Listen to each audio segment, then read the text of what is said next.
I'm going to add all of these parts that I'm cutting out at the end, just so you guys know why I had to cut it so much.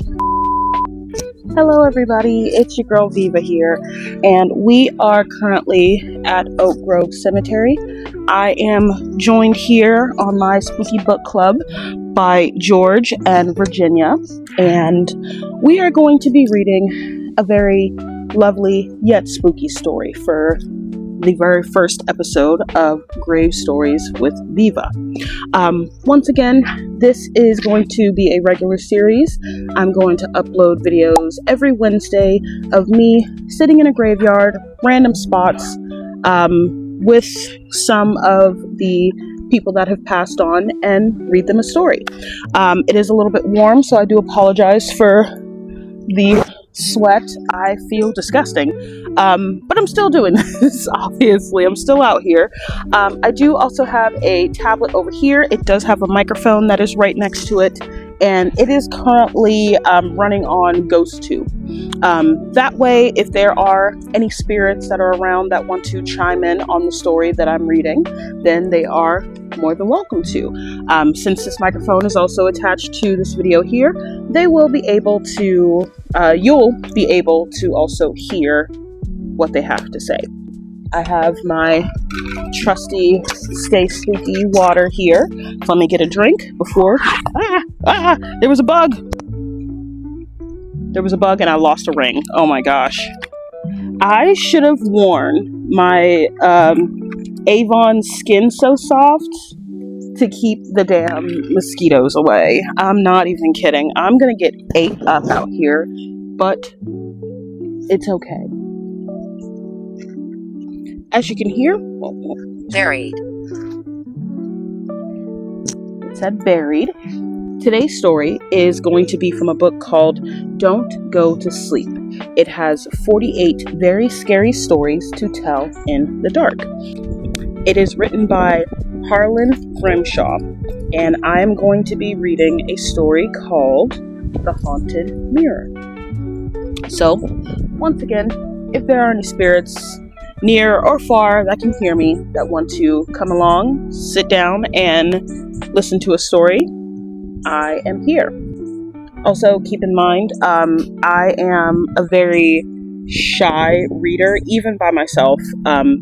I have been thinking about this whole series and this project and stuff, and I know I'm not the mistaken. I'm not mistaken. I know my truth. I know I'm not the only adult that gets like shy when it comes to reading. I listen to audiobooks pretty regularly and I do read, but reading out loud has never been one of my strong suits, so I apologize ahead of time if I do trip up on some words. It is natural. So yeah, we are going to be reading The Haunted Mirror, and I hope you guys enjoy. Absolutely. Yeah, they're gonna enjoy it. Okay. Slade. What'd you just call me? Okay, y'all don't gotta be rude. Y'all don't gotta be rude, okay? I'm just trying to read y'all a story. For real. Okay. Be nice, please. Okay, let's start this. The Haunted Mirror. Claire had always been fascinated by antiques, the allure of the old objects with mysterious histories, drawing her in like a moth to a flame. So when she found the mirror at a local shop, she knew she had to have it. The mirror was beautiful. Its ornate frame, carved with intricate swirls and patterns, seemed to be alive, shifting and changing when she glanced away. The glass was polished to perfection, reflecting the world with an almost unnatural clarity. It was a piece that spoke of forgotten times and untold secrets, and Claire was captivated. The old man who sold it to her was eager to get rid of it. His hands trembled as he wrapped it with a cloth, his eyes avoiding her as he muttered something under his breath about the mirror. Something about the mirror being old and temperamental. Claire didn't pay much attention to his words. She was too entranced by her new find. She carried the mirror home with a sense of excitement, eager to find the perfect spot for it in her bedroom. Once home, she hung the mirror on the wall. I'm trying. I'm doing my best. Once home, she hung the mirror on the wall opposite of her bed, admiring how it caught the light and made her room feel larger and more mysterious. She stood in front of it, admiring her reflection, pleased in how the mirror seemed to enhance her features. But as she turned to leave, she thought she saw something move in the background, just a flicker, Prayer. like a shadow passing quickly out of view. She shook her head, telling herself it was just her imagination, and went on about her day. That night, as Claire got ready for bed, she couldn't shake that feeling that something was off. The mirror seemed to draw her attention, pulling her gaze towards it, even when she tried to look away. She caught glimpses of things that shouldn't be there. Dark shapes lurking in the corner of the room, faces that weren't her own staring back at her, their expressions twisted and unnatural.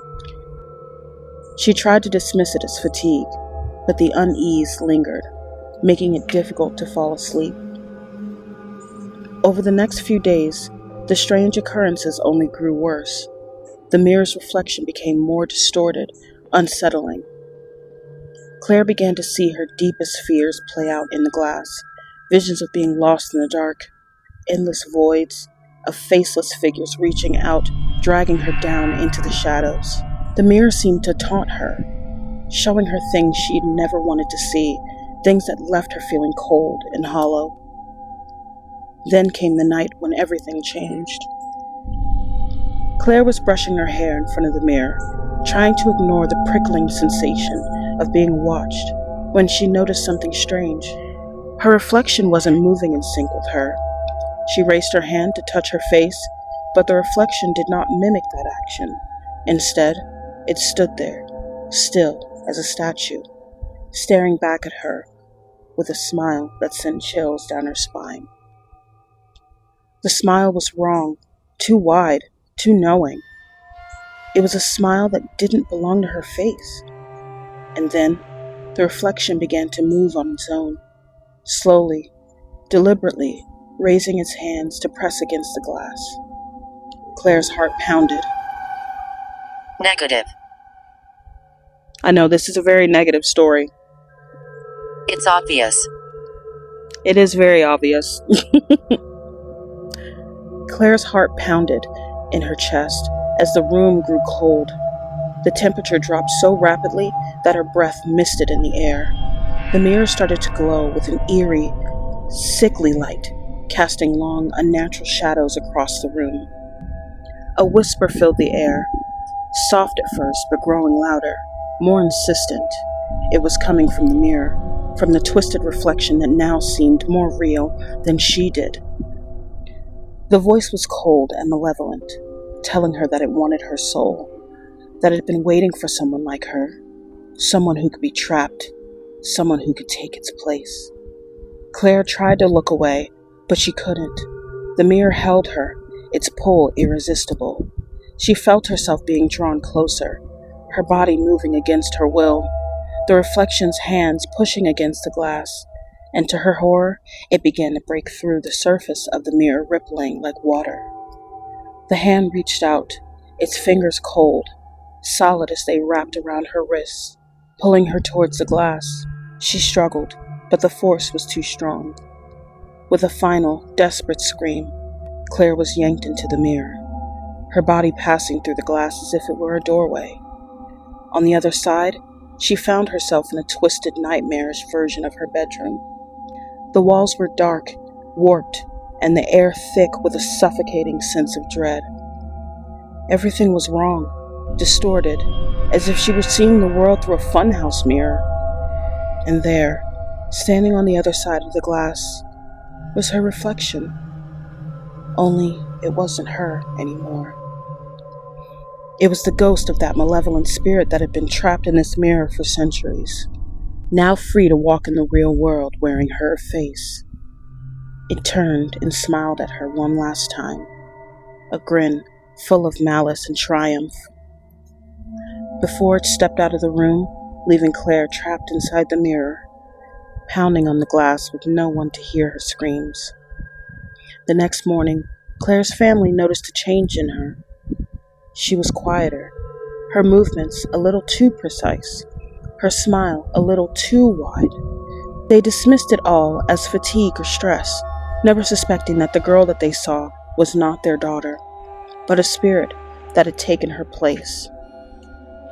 The haunted mirror remained in her room, its glass now dark and lifeless, waiting for the next unsuspecting soul to look into the depths and fall victim within its curse. That was a pretty good one. It was a short story. Like I said, that was The Haunted Mirror, written by Harlan Grimshaw, from a book called Don't Go to Sleep. That was a pretty creepy story. I think I have heard a few stories in regards to haunted mirrors. One such mirror that does come to mind is the Warren, Ed and Lorraine Warren. They have a haunted mirror at their museum, which I'm not sure exactly what the story of that mirror is, but ew.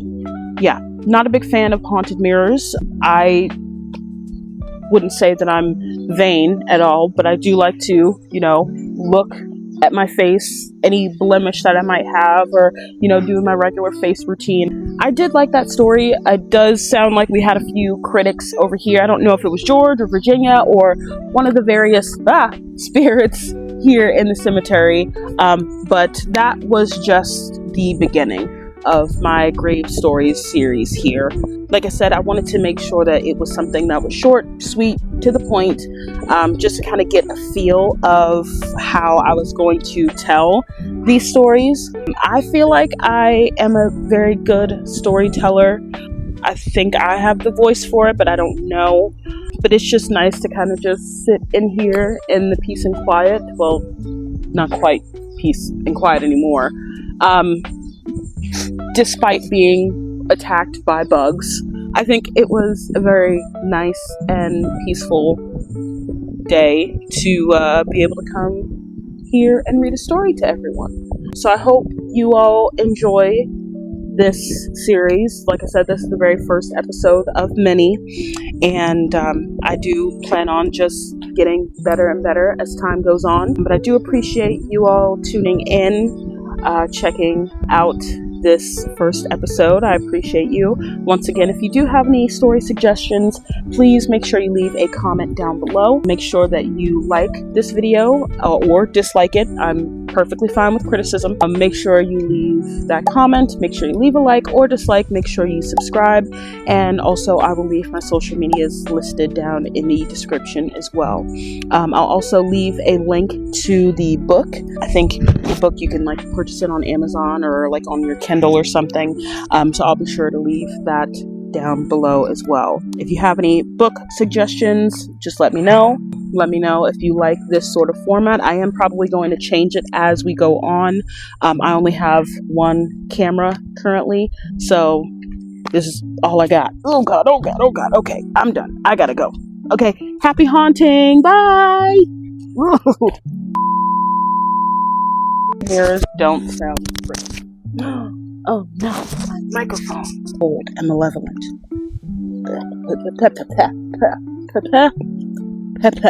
With a final desperate scream, Claire yanked, oh my gosh, I cannot talk, wearing her face. Ooh. Oh my God. Ooh, what is that? Oh my God. These bugs are gonna be the death of me.